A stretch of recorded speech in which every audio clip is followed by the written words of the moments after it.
Yo, what is up, Brick Duo fans? Today I wanted to go ahead and talk about some of the new LEGO Star Wars leaks that we've heard. So I know that there was a full list of sets that should be coming out this year with their price and their LEGO set number, but today I just want to talk about the UCS sets as that's really the primary focus of my collection, really where my passion lies in LEGO Star Wars. So the first one should be coming out May the 4th. This is set 75308.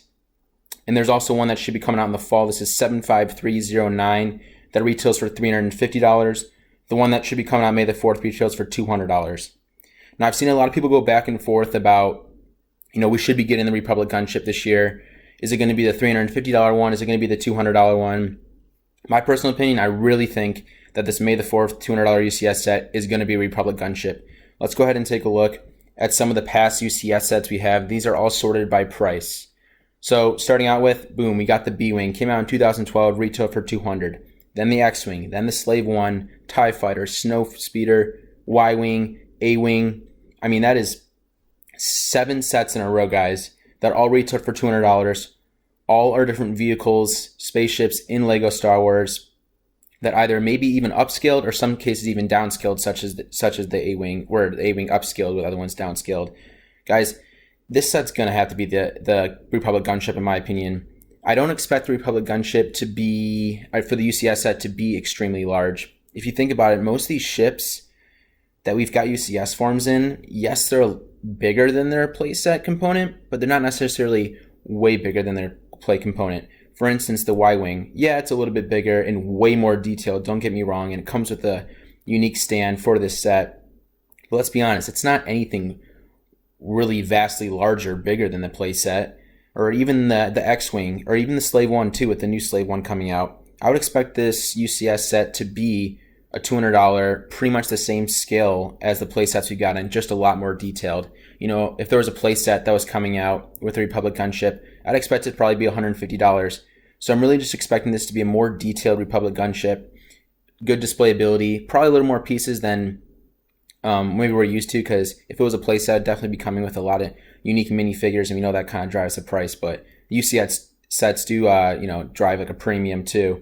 So I really think that $200 UCS set in May is going to be Republic gunship.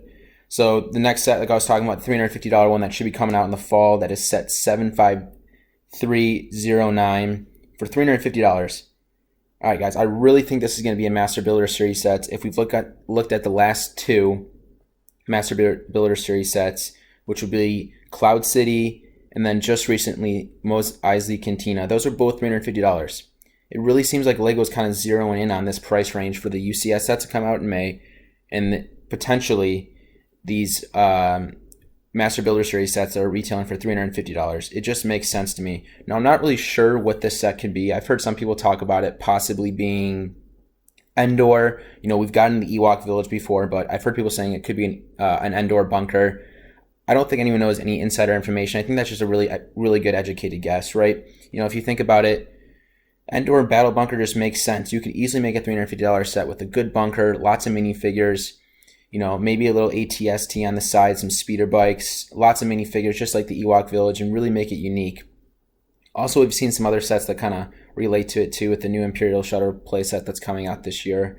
So I really expect that to be a Master Builder Series. I'm not super into the Master Builder Series sets. I do think they're pretty cool, but probably one of the biggest reasons why I think that it's going to be Master Builder Series sets is that we just had the playset Death Star retire, the second one that came out, just retired. So they got to fill it in with another one. I know usually they'd wait. We've really seen like an every other year with the Master Builder Series.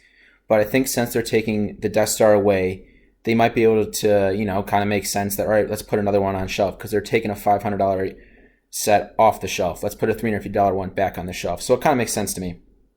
Now the big one, the one I'm really excited for, is set 75313. It's just $800 UCS set. I really expect this one to come out pretty close to like Christmas time, probably maybe Black Friday-ish or so, sort of pretty much in the winter.